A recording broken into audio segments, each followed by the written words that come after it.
आने लगी बेटा आवाज? प्रॉपर आ रही है? ठीक है, वॉल्यूम ठीक है, चलिए ओके।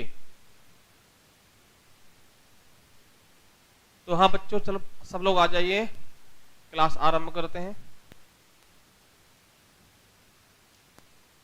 अभी अपन मध्य प्रदेश का इतिहास पढ़ रहे हैं सभी बच्चे, और इसमें कोई समस्या हो तो बताएं आप हमें। सब लोग आ जाइए, स्टार्ट करें अगला चैप्टर। तो अभी तक हमने मध्य प्रदेश के इतिहास में मौर्य एज तक हमने अध्ययन किया है, प्रागैतिहासिक काल पढ़े,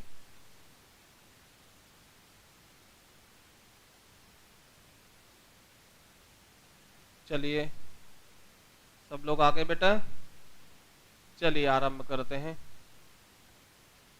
तो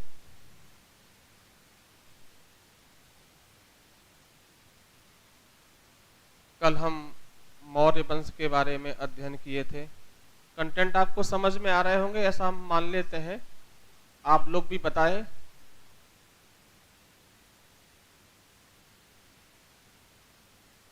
चलिए आज हम शुंग वंश की बात करते हैं।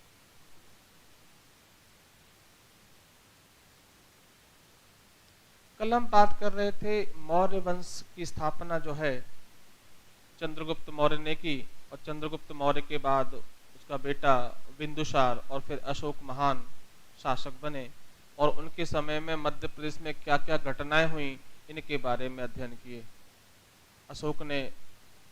अशोक के कई अभिलेख मध्य प्रदेश में प्राप्त हुए हैं।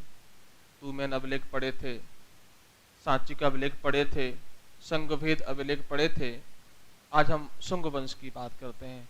तो सबसे पहले तो शुंग वंश की जो स्थापना है वो पुष्यमित्र शुंग ने की थी।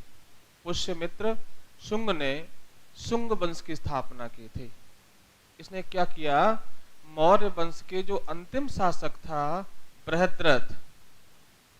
बृहद्रथ की हत्या कर दी और अपना वंश स्थापित किया, और उसी के नाम पर इसे शुंग वंश के नाम से जाना गया। इसे भारत में ब्राह्मण क्रांति भी कहते हैं। शस्त्र दुजात में ग्राहम धर्मते प्रद्युते दुजाति नाम च वर्णाम विप्लव कारते। इसने क्रांति कर दिया और मौर्य वंश के अंतिम शासक बृहद्रथ की हत्या कर दी और एक नए वंश की स्थापना की। और इसने विदिशा को अपनी राजधानी बनाया। एक परिवर्तन आप मध्य प्रदेश में भी देखिए, इससे पहले मौर्यों के समय उज्जैन राजधानी होती थी। कहाँ पे होती थी? उज्जैन में। लेकिन पुष्यमित्र शुंग ने विदिशा को अपनी राजधानी बनाया। पुष्यमित्र शुंग ने विदिशा को अपनी राजधानी के रूप में डिसाइड किया। आगे चलते हैं, और इसका जो टाइमिंग है स्थापना का वो है 185 बीसी, बिफोर क्राइस्ट, ईसा पूर्व। पुष्यमित्र शुंग ने शुंग वंश की स्थापना 185 बीसी में किया, मौर्य वंश के अंतिम शासक बृहद्रथ की हत्या करने के बाद। और विदिशा को इसने अपनी राजधानी बनाया। अब देखिए शुंग काल में या पुष्यमित्र शुंग के समय एमपी में क्या क्या ऐतिहासिक घटनाएं हुई वो आप देखिए। चलिए, पहली बात तो ये कि पुष्यमित्र ने 2 अश्वमेध यज्ञ किए थे। 2 अश्वमेध यज्ञ किए थे और उसके जो पुरोहित थे वो थे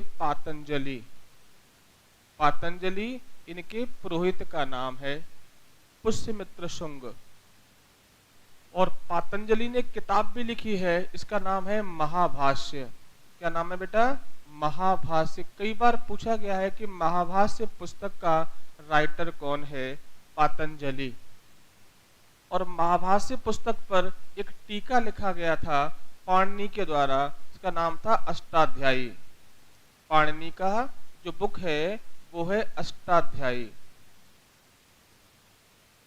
ध्यान रखें कि महाभाष्य पुस्तक पर टीका किसने लिखी, तो वो पाणिनि ने लिखा था, और अष्टाध्यायी का बुक का नाम था जो महाभाष्य पर टीका है। और मध्य प्रदेश में पाणिनि के नाम से एक संस्कृत विश्वविद्यालय भी है, उसका नाम है पाणिनि संस्कृत विश्वविद्यालय। कहां पर है बच्चों, बताइए कमेंट करके। विश्वविद्यालय। प्रश्न ये है कि मध्य प्रदेश में पाणिनि संस्कृत विश्वविद्यालय कहां पर है। ये मध्य प्रदेश का एकमात्र और पहला संस्कृत विश्वविद्यालय है। मध्य प्रदेश का पहला और एकमात्र संस्कृत विश्वविद्यालय है जो पाणिनि के नाम पर है और जगह है उज्जैन। कहां पर है बेटा, उज्जैन में। तो ध्यान रखें कि पाणिनि ने एक अष्टाध्यायी पुस्तक लिखा जो पातंजलि के महाभाष्य पर टीका है, और इस बुक का जो विषय है वो है संस्कृत व्याकरण। संस्कृत व्याकरण याद रखें, इस पुस्तक का विषय क्या है तो आप बताएंगे संस्कृत व्याकरण। क्लियर है। फिर सुन लीजिए एक बार। पुष्यमित्र शुंग ने 2 अश्वमेध यज्ञ किए थे, और पुष्यमित्र का जो पुरोहित था, पुरोहित जो पूजा पाठ कराता है, वो पतंजलि था। और पतंजलि ने एक बुक लिखा, उसका नाम था महाभाष्य। और इस महाभाष्य पुस्तक पर पाणिनि ने अष्टाध्यायी नाम का एक टीका लिखा, एक बुक लिखी। और इस अष्टाध्यायी पुस्तक का जो विषय है, जो सब्जेक्ट है, वो संस्कृत व्याकरण है। क्लियर है यहाँ तक, कोई दिक्कत? आगे चलते हैं। और इन्हीं पाणिनि के नाम पर मध्य प्रदेश में पहला संस्कृत विश्वविद्यालय स्थापित किया गया, वो उज्जैन में है। कहां पर है बेटा, उज्जैन में है। चलिए देख लीजिए, फिर आगे चलते हैं।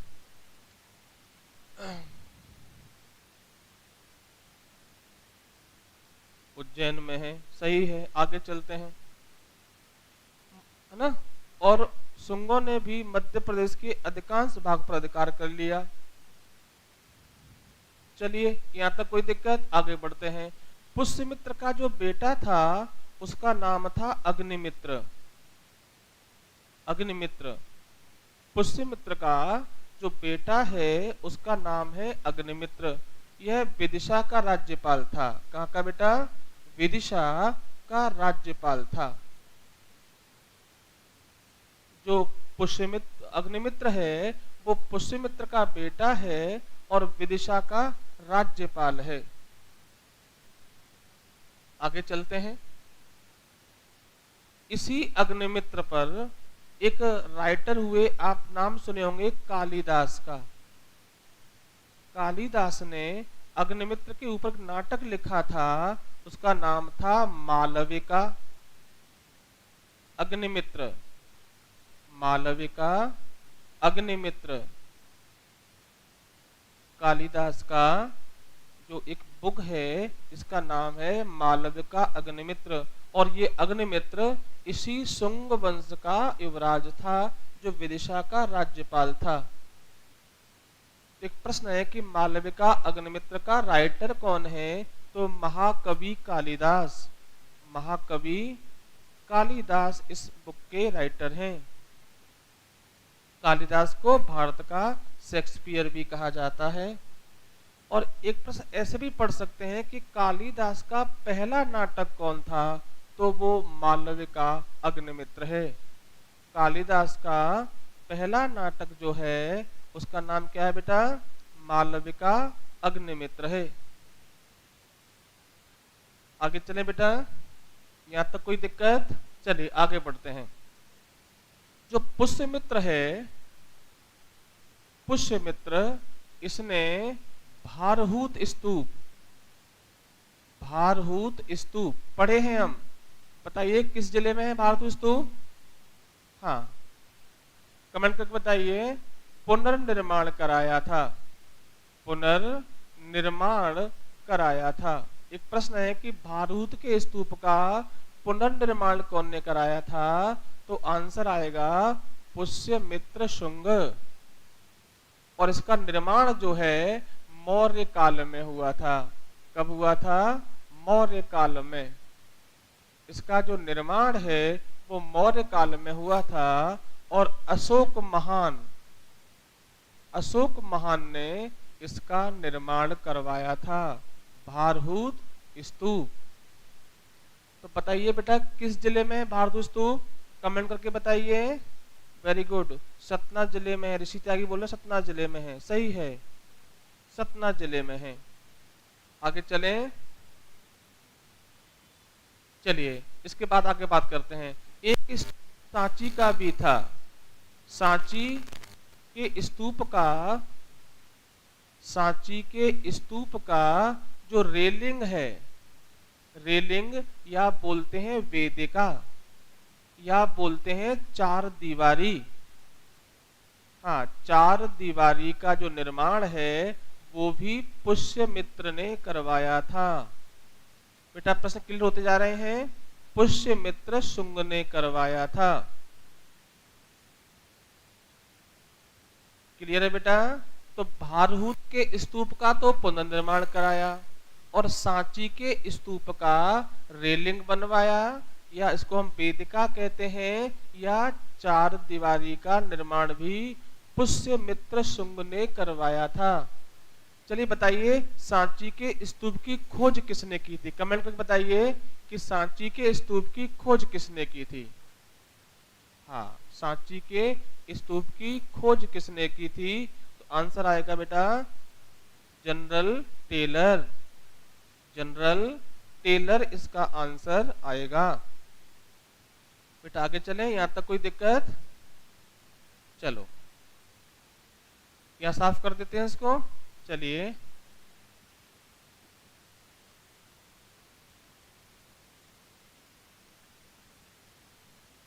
यहां तक कोई समस्या नहीं है। चलिए आगे बढ़ते हैं। शुंग वंश के 8वें शासक, शुंग वंश के 8वें शासक काशी पुत्र भागभद्र, भागभद्र के दरबार में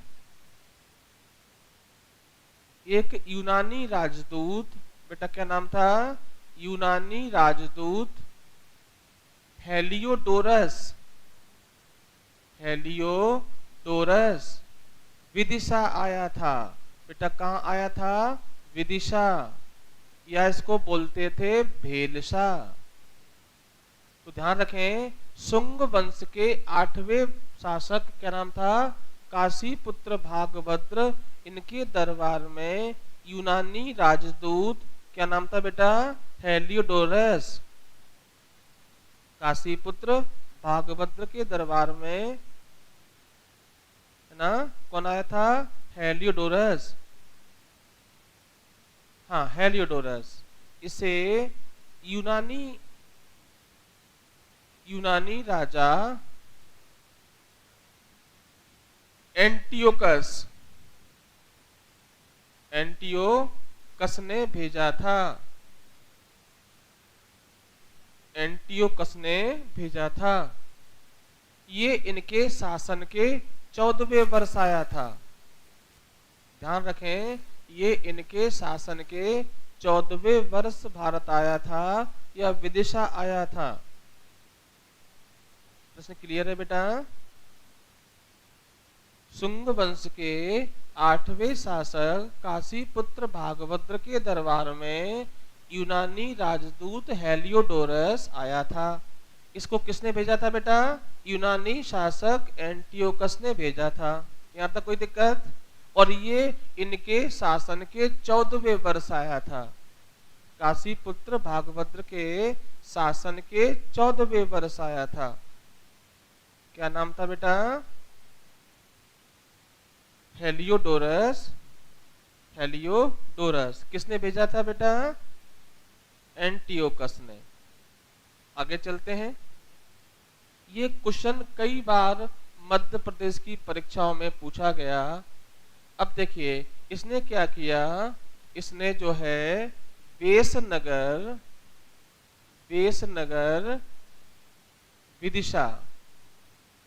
विदिशा में गरुण स्तंभ का निर्माण कराया था। गरुण स्तंभ का निर्माण कराया था। ध्यान रखें, कि गरुड़ स्तंभ मध्य प्रदेश में कहां पर है? तो बेसनगर विदिशा में है। और इसका निर्माण किसने कराया था? हेलियोडोरस। हेलियोडोरस ने कराया था। और हेलियोडोरस बेटा कौन था? यूनानी या ग्रीक, यूनानी या ग्रीक राजदूत था हेलियोडोरस। इसने इसका निर्माण कराया था। बोलो बेटा कोई दिक्कत तो नहीं यहाँ तक आ रही है? Very good. अब अगला प्रश्न सुनिए कि इसने ये जो गरुड़ स्तंभ था किसके सम्मान में बनवाया? तो आप बताएंगे भगवान विष्णु।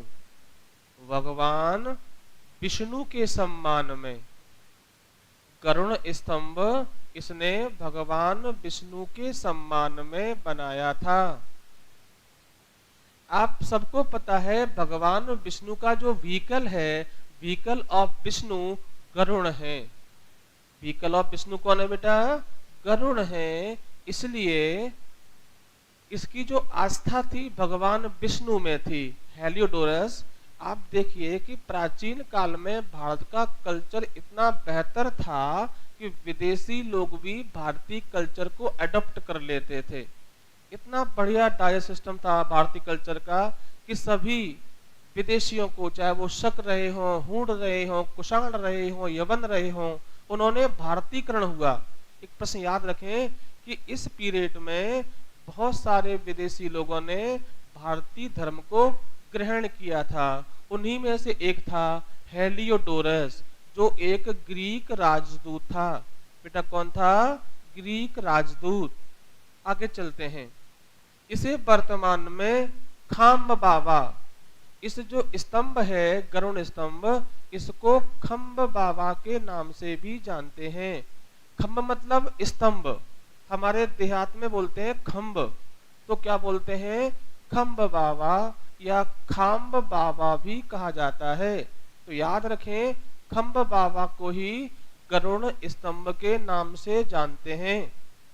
गरुड़ स्तंभ के नाम से जानते हैं। यहां तक कोई समस्या नहीं आ रही बेटा? आप बताते जाएं कहीं भी कोई दिक्कत हो तो। चलिए आगे बढ़ते हैं। चलिए, शुंग वंश का जो अंतिम शासक था वो देवभूति था। देवभूति, शुंग वंश का जो अंतिम शासक है वो देवभूति था। इसके बाद इस वंश का पतन हो जाता है। शुंग वंश का जो अंतिम शासक था वो देवभूति था। इसके बाद इस वंश का पतन हो जाता है। 73 बीसी का टाइमिंग है समाप्त होने का। एक प्रश्न और भी अगर आपने इतिहास में देखा होगा कि किस वंश को आंध्र वंश के नाम से जानते हैं, तो उसका नाम आएगा शुंग वंश। शुंग वंश को आंध्र वंश भी कहा गया है।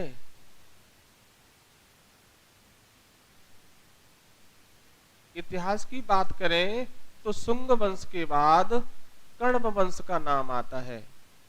इसका आता है बेटा? कण्व वंश का नाम आता है। शुंग वंश के बाद कण्व वंश का नाम आएगा। चलिए, अब मध्य प्रदेश की हम बात कर रहे हैं। तो मध्य प्रदेश में जो अगला वंश है उसका नाम है सातवाहन वंश। सातवाहन वंश। सातवाहन वंश मध्य प्रदेश का अगला वंश है जिसके बारे में हम अध्ययन करेंगे। बेटा यहाँ तक कोई दिक्कत तो नहीं है? हम केवल इतिहास के वो पार्ट उठा रहे हैं जिनका संबंध मध्य प्रदेश जीके से है। जब हम इतिहास पढ़ेंगे तब हम इतिहास की बात लार्ज स्केल पर करेंगे। अभी केवल वो पार्ट जो मध्य प्रदेश से संबंधित है। आगे बात करते हैं। इस वंश की जो स्थापना है वो सिमुक ने की थी। बेटा किसने की थी? सिमुक ने की थी। कण्व वंश को हराने के बाद, याद रखें कि कण्व वंश को समाप्त करके, कण्व वंश को समाप्त करके सिमुक ने सातवाहन वंश की स्थापना की। और उसका टाइमिंग है 30 ईस्वी, 30 एडी। एडी को हम ईस्वी भी कहते हैं। तो एक प्रश्न सिंपल हुआ कि सातवाहन वंश की स्थापना किसने की थी? तो आप बताएंगे सिमुक ने की थी। और किसको हराकर की थी? कण्व वंश को। इसने कण्व वंश को पराजित किया और मध्य प्रदेश में विदिशा पर अधिकार कर लिया। विदिशा पर अधिकार कर लिया। क्लियर है बेटा? सातवाहन वंश के शासक कौन था? शिवमुख, जिसने इसको स्थापित किया और इसने कण्व वंश को पराजित किया और मध्य प्रदेश के विदिशा पर अपना अधिकार कर लिया। यहां तक कोई दिक्कत बेटा? बोलो बेटा। चलिए आगे चलते हैं, आगे बात करते हैं।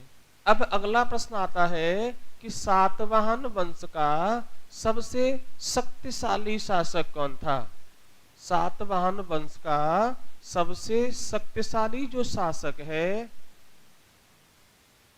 सबसे शक्तिशाली जो शासक है, उसका नाम है गौतमी पुत्र सतकर्णी।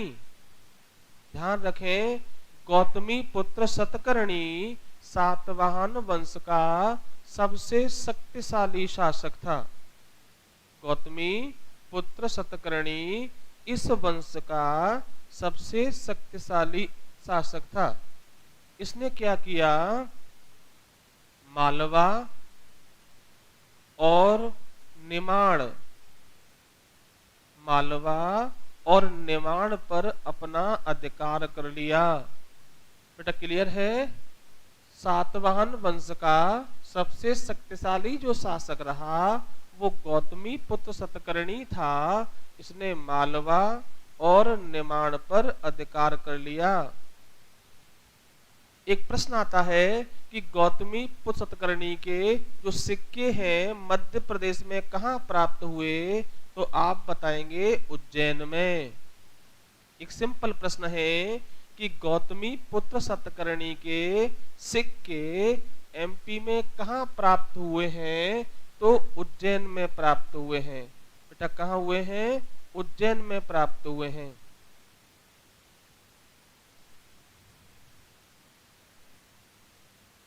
ओके, आगे चलते हैं।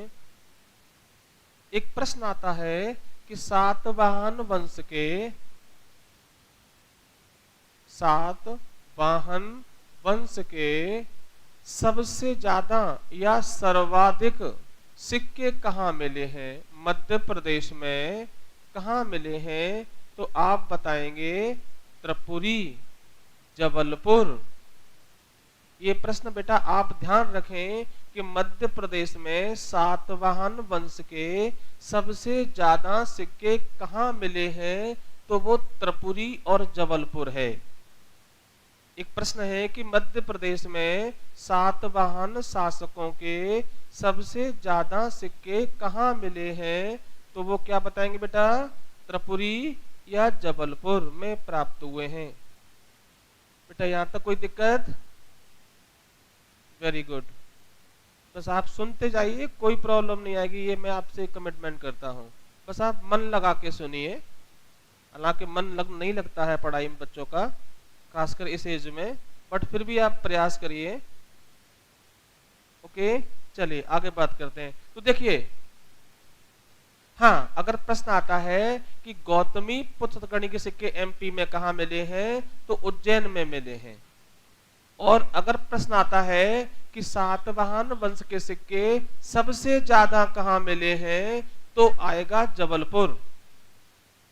एक प्रश्न आया है एमपी में, उसमें हम पढ़ेंगे कि कुषाण वंश के सिक्के एमपी में ज्यादा कहाँ मिले थे। ये प्रश्न आ चुका है, इसलिए अपन पढ़ रहे हैं कि सातवाहन वंश के सिक्के सबसे ज्यादा कहाँ मिले हैं? तो त्रिपुरी, जबलपुर। और गौतमी पुत्र सतकर्णी के सिक्के कहाँ मिले हैं?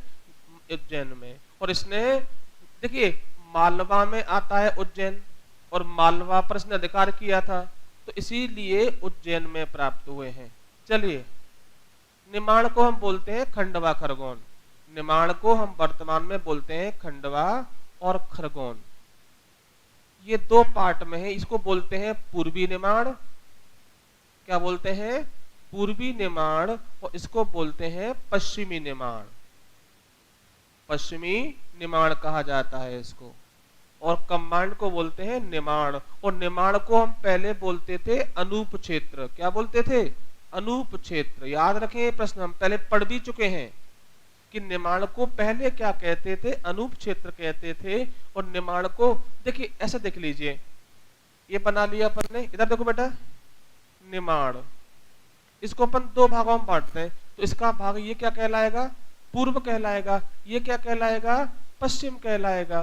तो इधर क्या है? खरगोन, और इधर आपका खंडवा है। अब कभी नहीं भूलेंगे आप कि जो पूर्वी निमाण है वो खंडवा। एक प्रश्न है किसे बोलते हैं पूर्वी निमाण? तो खंडवा को बोलते हैं। और किसे बोलते हैं पश्चिमी निमाण? तो खरगोन को बोलते हैं।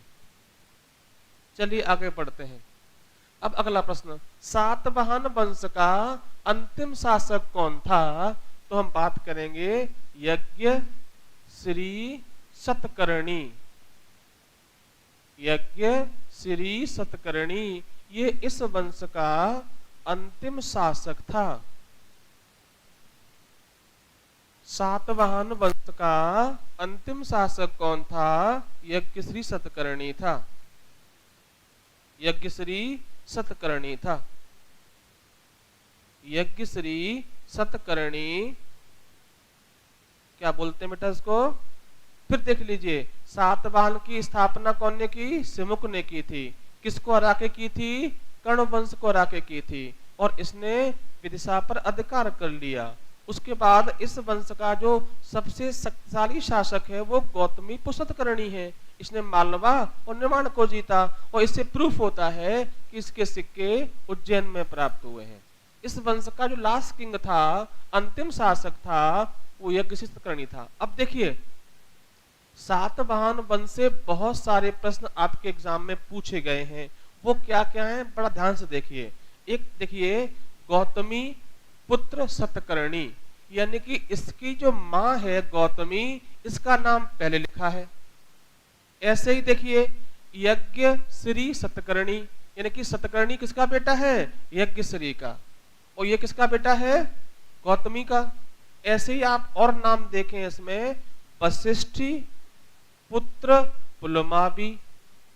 तो देखिए, राजा का नाम बाद में आ रहा है, मां का नाम पहले आ रहा है। पुलमावी कौन? जो वशिष्ठी का पुत्र है, इसकी मां का नाम वशिष्ठी। सतकर्णी कौन? जो यज्ञश्री का बेटा है। सतकर्णी कौन? जो गौतमी पुत्र है, गौतमी का बेटा है। इससे सिद्ध होता है कि इन राजाओं के नाम के आगे इनकी मां का नाम आता था। इससे सिद्ध क्या हुआ कि इस समय महिलाओं का सम्मान ज्यादा था। महिलाओं का सम्मान ज्यादा था। तो याद रखें, यानी कि समाज कैसा था? महिला प्रधान। तो याद रखें, ये सातवाहन जो वंश है, इनका जो सोसाइटी था उसमें महिलाओं का सम्मान ज्यादा था। यानी कि मात्र प्रधान, क्या बोल सकते हैं इसको बेटा? मात्र प्रधान। एक अच्छी विशेषता भारतीय इतिहास में सिंधु घाटी के बाद अगर समाज मात्र प्रधान हुआ है तो कब हुआ है? सातवाहन काल में। सिंधु घाटी सभ्यता का समाज भी कैसा था बेटा? मात्र प्रधान था। और सातवाहन राजाओं का समाज भी मात्र प्रधान था। तो एक बात तो ये हुई कि इनका समाज कैसा था? मात्र प्रधान। दूसरा प्रश्न आता है कि भारत में सबसे पहले शीशे के सिक्के कौन ने चलाए? शीशे के सिक्के कौन ने चलाए? तो आप बताएंगे सातवाहन राजाओं ने। सातवाहन राजाओं ने सबसे पहले शीशे के सिक्के चलाए। ये प्रश्न कई बार पूछा गया है कि भारतीय इतिहास में पहली बार शीशे के सिक्के किन वंश के शासकों ने चलाए थे? तो क्या बताएंगे बेटा? हाँ। और एक प्रश्न और, वेशनगर में, मध्य प्रदेश में जो वेशनगर है, जिसे हम बोलते हैं क्या?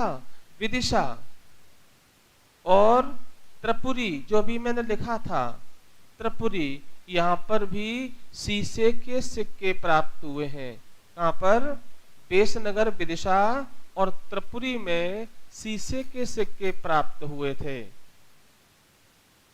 बेसनगर और त्रिपुरी में शीशे के सिक्के प्राप्त हुए थे। किसके बेटा? सातवाहन शासकों के। हाँ, राजा का भी नाम दे सकते हैं। यज्ञ सतकर्णी के हैं। किसके बेटा? ये यज्ञ श्री सतकर्णी के हैं, है ना। यज्ञ श्री सतकर्णी के शीशे के सिक्के मध्य प्रदेश में कहाँ प्राप्त हुए हैं? तो आप बताएंगे बेसनगर और त्रिपुरी। और बेसनगर को अपन क्या बोलते हैं बेटा? हाँ, बच्चों समझ में आ रहा है? कोई दिक्कत तो नहीं है? बताते रहिए। एक प्रश्न और शानदार आपको मैं दे रहा हूं इसमें कि भारत में पहली बार भूमि दान देने की प्रथा किन शासकों ने शुरू की थी? तो ध्यान रखें, सातवाहन वंश के राजाओं ने। और शानदार क्वेश्चन है ये कि भारतीय इतिहास में पहली बार भूमि दान मतलब जमीन दान देने की प्रथा किस वंश के राजाओं ने शुरू की थी? तो आप बताएंगे सातवाहन वंश के राजाओं ने। सातवाहन वंश के राजाओं ने भूमि दान देने की प्रथा शुरू की थी। बाद में इस प्रथा का बड़ा मिसयूज हुआ। ये जो भूमि दान होती थी, ये जो है कैसी होती थी? कर मुक्त। इस पर टैक्स नहीं दिया जाता था। आगे आने वाले समय में ये प्रथा इतनी ज्यादा बढ़ गई कि बहुत सारी जमीन कर मुक्त बांट दी गई, जिससे गवर्नमेंट को रेवेन्यू कम हो गया, गवर्नमेंट का टैक्स मिलना कम हो गया। तो एक प्रश्न क्या पढ़ा आपने कि भारतीय इतिहास में सबसे पहले भूमि दान देने की प्रथा किन वंश के राजाओं ने शुरू की? तो आप बताएंगे बेटा क्या? सातवाहन वंश। तो बेटा समस्या यहां तक। आगे चलते हैं, अगले वंश की तरफ चलते हैं। कुषाण वंश। कुषाण वंश अगला वंश जो इतिहास का है वो कुषाण वंश है। बेटा पहला प्रश्न यही कि कुषाण कहाँ के निवासी थे? तो आप बताएंगे चीन के। चीन में एक शाखा थी यहूची। यहूची वंश की शाखा थी कुषाण, जो भारत में आए। कुषाण कहाँ के निवासी थे बेटा? चीन के निवासी थे। और ये यहूची वंश की शाखा थी जो भारत में आए। इसका जो पहला शासक रहा है उसका नाम था कुजुल कैडफिसस। कैडफिसस ये पहला शासक था जिसने इस वंश को स्थापित किया। तो भारत में कुषाण वंश की जो स्थापना है वो कुजुल कैडफिसस ने की थी। ये पहला शासक था। और दूसरा था, उसका नाम था बिम कैडफिसस। बिम कैडफिसस। क्लियर है? पहला शासक कौन? कुजुल कैडफिसस। और जो दूसरा शासक है उसका नाम है बिम कैडफिसस। क्लियर है बेटा? ये केवल प्रारंभ के शासक हैं, इनका इतिहास में कोई ज्यादा रोल नहीं है, बस केवल इन्होंने स्थापना की थी। अब इसके बाद पढ़ेंगे वो बड़ा महत्वपूर्ण पार्ट है। हाँ, बौद्ध धर्म के ही थे। अब देखिए, इस वंश का सबसे जो महान शासक हुआ है, सबसे महान शासक हुआ है, उसका नाम था कनिष्क। क्या नाम था बेटा? कनिष्क। तो ध्यान रखें, ये इस वंश का तीसरा शासक था। पहला प्रश्न तो ये कि कनिष्क कुषाण वंश का तीसरा शासक था और सबसे महान शासक रहा है। इसका जो टाइमिंग है 78 से 100 ईस्वी है। बेटा कहां से कहां तक है? 78 ईस्वी से 101 ईस्वी का समय है। 101 ईस्वी का समय है। तो याद रखें कि कुषाण वंश का सबसे जो प्रसिद्ध शासक है, सबसे जो शक्तिशाली शासक है, सबसे जो महान शासक है, उसका नाम है कनिष्का। और कनिष्क अपने वंश का तीसरा शासक रहा। उसका टाइमिंग है 78 ईस्वी से 101 ईस्वी में। चलिए आगे बात करते हैं, इसने क्या क्या किया है जो हमें जीएस में पढ़ना पड़ता है। पहला, इसने 78 ईस्वी में क्या चलाया बेटा? शक संवत चलाया था। शक संवत चलाया। याद रखें, ये प्रश्न कई बार इतिहास में पूछा गया है कि भारत में शक संवत किसने चलाया था। जो भारत सरकार का राष्ट्रीय पंचांग है, जो भारत सरकार का राष्ट्रीय पंचांग है, ये इसी ने शुरू किया था। ऐसे बहुत सारे संवत हैं, आपने अगर देखे होंगे 58 बीसी का है जिसे हम बोलते हैं विक्रम संवत, सुना होगा आपने, विक्रम संवत है। एक 319 बीस का है, इसे बोलते हैं गुप्त संवत है। एक है 622 ईस्वी का है, इसे बोलते हैं हिजरी संवत है। तो इनकी टाइमिंग आप याद रखें, 58 बीसी में विक्रम संवत है, 619 बीस में गुप्त संवत शुरू हुआ था और 622 में हिजरी संवत शुरू हुआ था। ये शक संवत है जो कनिष्का ने स्टार्ट किया था, जिसे भारत सरकार ने अपने राष्ट्रीय पंचांग के रूप में मान्यता दी है। बेटा क्या मान्यता दी है? राष्ट्रीय पंचांग के रूप में मान्यता दिया है। और चलते हैं आगे, एक प्रश्न और कि कनिष्क के समय में चतुर्थ बौद्ध सम्मति या बोलते हैं संगति या बोलते हैं सम्मेलन। तो याद रखें, फोर्थ बौद्ध मीटिंग किसके शासन काल में हुई? तो आप बताएंगे कनिष्क के समय में हुई। और कहां पे हुई थी? कश्मीर। कश्मीर में एक जगह है कुंडलवन। कुंडलवन कश्मीर के कुंडलवन में हुआ था।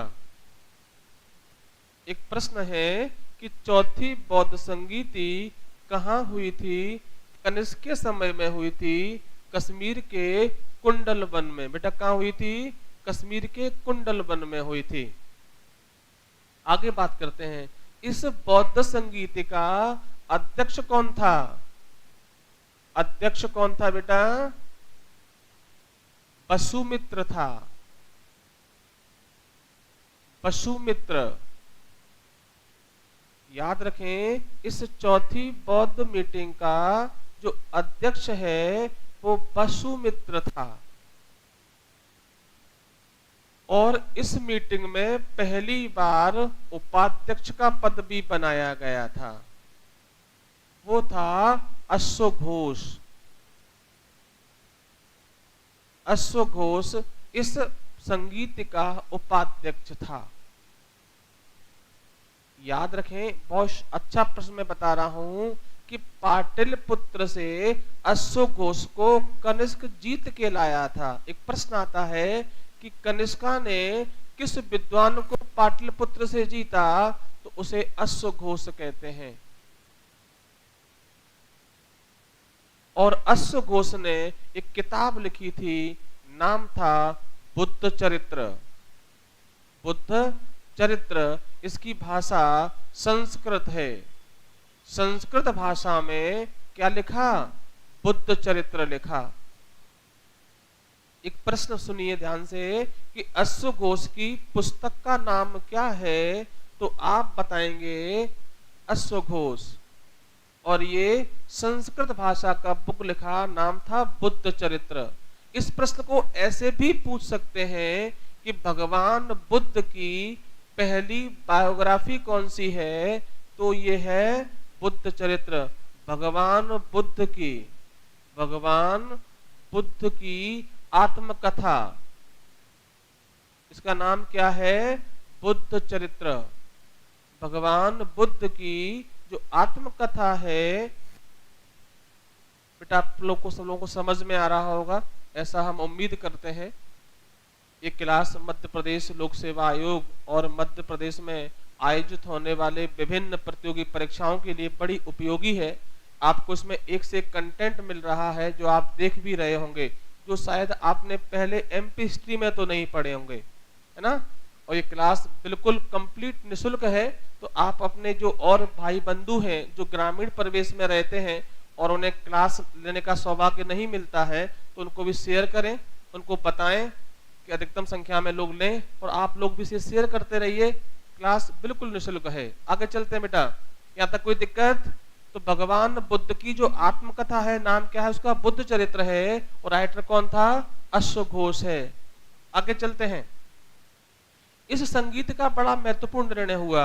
इस संगीत में बौद्ध धर्म दो भागों में बट गया। बौद्ध धर्म दो भागों में डिवाइड हो गया। एक भाग था हीनयान, एक था हीनयान और एक था महायान। हीन माने छोटा, हीन माने छोटा, महा मतलब बड़ा। तो एक प्रश्न यहाँ और बन सकता है कि हीनयान और महायान में से कौन सा धर्म इंडिया से बाहर फैला? तो आप बताएंगे महायान। ये भारत से बाहर भी फैला, ये नहीं फैला बाहर, ये भारत में ही रहा, ये भारत के बाहर फैला। आगे बढ़ते हैं। ये परंपरावादी है। अगर हम बात करें कि दोनों में डिफरेंस क्या था, तो पहला डिफरेंस था कि हीनयान भारत में रहा और महायान भारत से बाहर फैला, पहला। दूसरा, ये परंपरावादी है, परंपरावादी है, और ये सुधारवादी है, ये सुधारवादी है।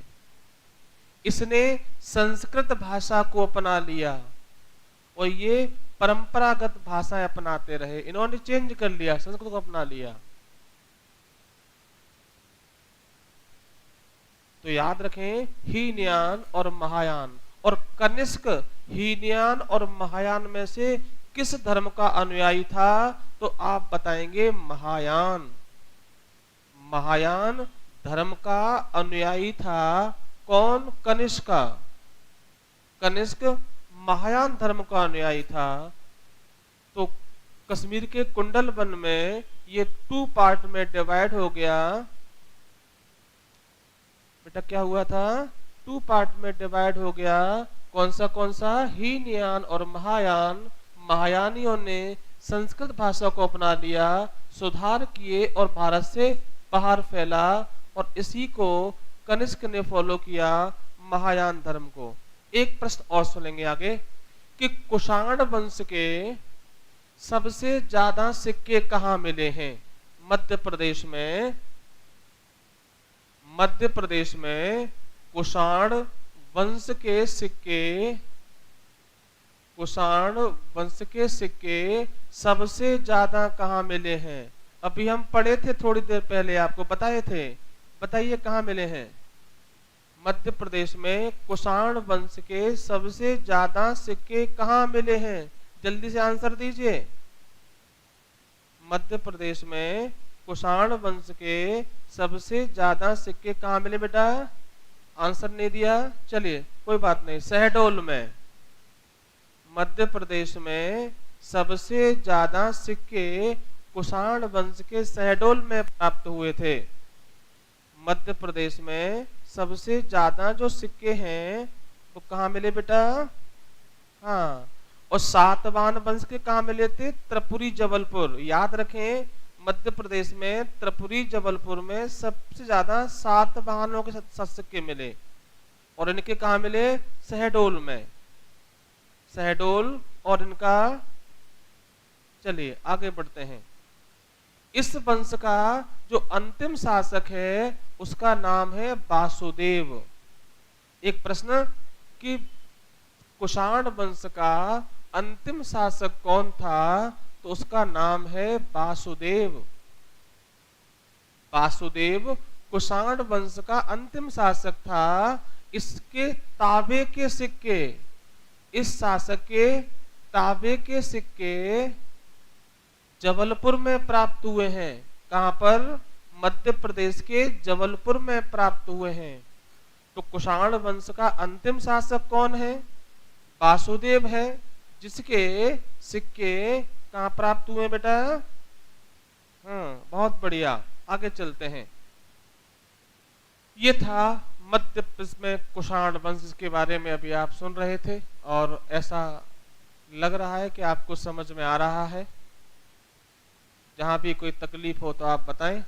चलिए, अब इसके बाद जो मध्य प्रदेश में अगला वंश आता है उसे हम बोलते हैं गुप्त वंश। क्या बोलते हैं? गुप्त वंश। गुप्त वंश की बात करते हैं। गुप्तों ने भी मध्य प्रदेश के एक बहुत बड़े भाग पर शासन किया। भारत में तो किया ही है, मध्य प्रदेश में भी किया है। अब देखिए, पहली बात तो कि गुप्त कौन थे, तो याद रखें गुप्त वैश्य थे। कौन थे? वैश्य। गुप्त वैश्य हैं। देखिए, भारतीय इतिहास में सभी वर्णों को शासन करने का अधिकार मिला, और जिन शासकों ने अपने कर्तव्य का निर्वाह पूरी ईमानदारी से किया वो लंबे समय तक शासक करते रहे।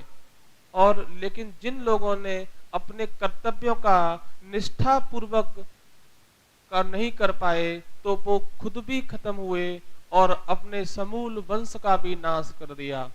ये भारतीय इतिहास की विविधता है कि यहाँ सभी लोगों को, ब्राह्मण, क्षत्रिय, वैश्य और शूद्र, सभी को शासन करने का मौका मिला। चलिए आगे बढ़ते हैं। गुप्त वंश की जो स्थापना है वो श्री गुप्त ने की थी। बेटा किसने की थी? श्री गुप्त ने की थी। गुप्त वंश की स्थापना श्री गुप्त ने की थी।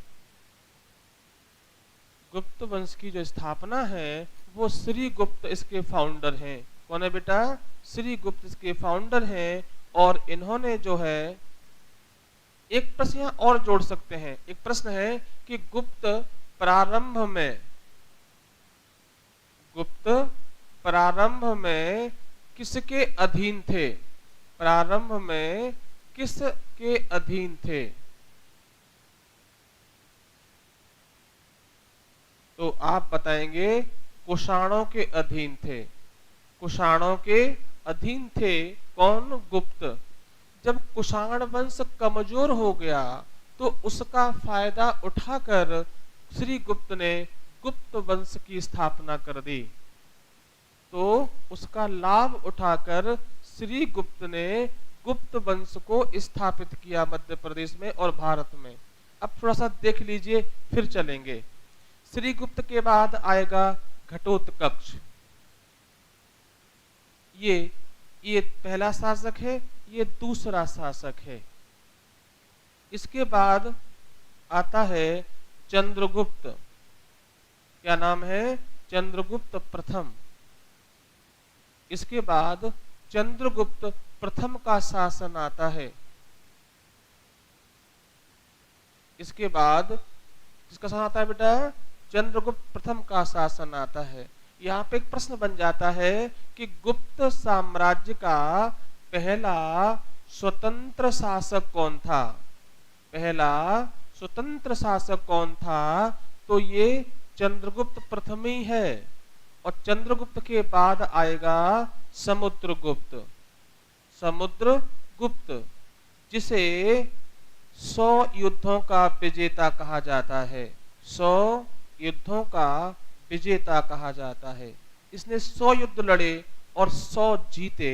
इसलिए स्मिथ ने, इस इतिहासकार हुए हैं स्मिथ, जिन्होंने इसको भारतीय नेपोलियन कहा है। भारतीय नेपोलियन कहा है। बेटा नेपोलियन बोनापार्ट फ्रांस का राजा रहा है। नेपोलियन बोनापार्ट अपने जीवन में हारा भी है।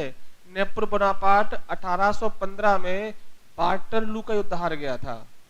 वाटरलू याद रखें, वर्ल्ड हिस्ट्री में आता है कि वाटरलू का युद्ध कब हुआ था? 1812 में हुआ था, जिसमें नेपोलियन पराजित हुआ था। बट भारत का जो नेपोलियन है वो कभी नहीं हारा। 100 युद्ध लड़े और 100 जीरो से जीते थे। क्लीन स्वीप कर दिया था इसने। तो इसने पूरे भारत को नॉर्थ, ईस्ट, साउथ, वेस्ट सब में हराया। हाँ, अब देखिए समुद्रगुप्त ने जो है बहुत सारी विजय की हैं। जब साउथ में आक्रमण किया है तो मध्य प्रदेश से होकर भी गुजरा और शक राजाओं को पराजित किया, जिसके उपलक्ष्य में इसने इसके समय एरण अभिलेख आपने सुना होगा, एरण स्मारक बनवाया था इसकी, ये हम अभी बात करेंगे। और समुद्रगुप्त के बाद इसका जो बेटा है उसका नाम है चंद्रगुप्त द्वितीय। चंद्रगुप्त द्वितीय, जिसे हम विक्रमादित्य के नाम से भी जानते हैं, ये शासक बना।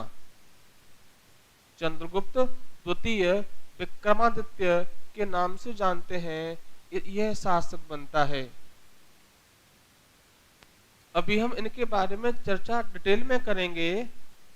देखिए, ऐसा कहते हैं कि समुद्रगुप्त के दो बेटे थे। एक रामगुप्त बड़ा बेटा था, दूसरा था चंद्रगुप्त। चंद्रगुप्त द्वितीय था। ऐसा कहते हैं कि परंपरा अनुसार रामगुप्त राजा बना था, लेकिन उसी समय भारत पर शक का आक्रमण हुआ और रामगुप्त को संधि करने के लिए बाध्य किया गया। यानी कि इतना ओछा कार्य किया था इसने कि इसने अपनी पत्नी को शक राजा को देने का वचन दे दिया, लेकिन ये इस व्यक्ति को सही नहीं लगा, जिसे हम बोलते हैं चंद्रगुप्त द्वितीय, और इसने उस राजा को मार दिया और बाद में अपने बड़े भाई रामगुप्त को भी मार दिया और मगध पर अधिकार कर लिया। इसी का समय गुप्त काल का स्वर्ण काल कहा जाता है। क्या कहते हैं? स्वर्ण काल। इसके दरबार में नवरत्न रहा करते थे। क्या रहते थे बेटा? नवरत्न रहा करते थे। और मध्य प्रदेश में जो शासन है उज्जैनी का, इसी के समय आरंभ हुआ। चंद्रगुप्त द्वितीय ने उज्जैन को अपनी दूसरी राजधानी बनाया था पाटलिपुत्र के बाद, और इसी उज्जैन में उसके नवरत्न रहते थे। चंद्रगुप्त के बाद स्कंदगुप्त है और कुमारगुप्त है। पहले कुमारगुप्त आएगा। कुमारगुप्त ये वही है जिसने नालंदा विश्वविद्यालय की स्थापना करवाई थी। नालंदा विश्वविद्यालय बनवाया था इस राजा ने। और इसके बाद स्कंदगुप्त है। स्कंदगुप्त गुप्त वंश का अंतिम महान शासक था। इसके बाद गुप्तों का पतन आरंभ हो जाता है। तो गुप्त काल में बहुत सारे क्रिएटिविटी मध्य प्रदेश में हुई। एमपी में बहुत सारे मंदिर बनवाए गए, बहुत सारी प्रशस्तियां हैं जिनमें मध्य प्रदेश के बारे में लिखा हुआ है। चंद्रगुप्त ने मध्य प्रदेश में शकों को पराजित किया, जो शक यहाँ रहते थे इनको पराजित किया, और इसके उपलक्ष्य में जो है बहुत सारी उपाधियां ग्रहण की। ये है गुप्त वंश के बारे में। बेसिक चीजें मैंने आपको बता दी हैं गुप्त वंश के बारे में। अब इसमें कुछ डिटेल्स की बात करेंगे। इसी के समय आपको याद होगा पहला चीनी यात्री फायान भारत आया था। फायान भारत आया था। ऐसे भी आता है कि भारत आने वाला पहला चीनी यात्री कौन था, तो आप बताएंगे फायान। हाँ, और एक प्रश्न और आता है कि मध्य प्रदेश की जलवायु को दुनिया की सबसे अच्छी जलवायु किसने कहा, तो वो फायान ही था। फायान लिखता है कि मध्य प्रदेश के लोग सुखी हैं, संपन्न हैं, ये लोग मांस भक्षण नहीं करते, इनका जीवन बेहतरीन है। ऐसा फायान ने लिखा है मध्य प्रदेश के बारे में। ऐसा फायान ने लिखा है एमपी के बारे में। ठीक है बेटा, तो ये बेसिक चीजें थी गुप्त वंश के बारे में, और गुप्तों ने एमपी में क्या क्या किया है जो हमारे लिए परीक्षा उपयोगी है, इसके बारे में हम चर्चा आपसे कल करेंगे। तो आज की क्लास बेटा यहीं तक रहेगी। ऐसा जो है और इसमें कोई तकलीफ हो आप तो हमें कमेंट करके बताएं, हम आपको कल आगे चलेंगे लिंक पे। धन्यवाद, गुड नाइट।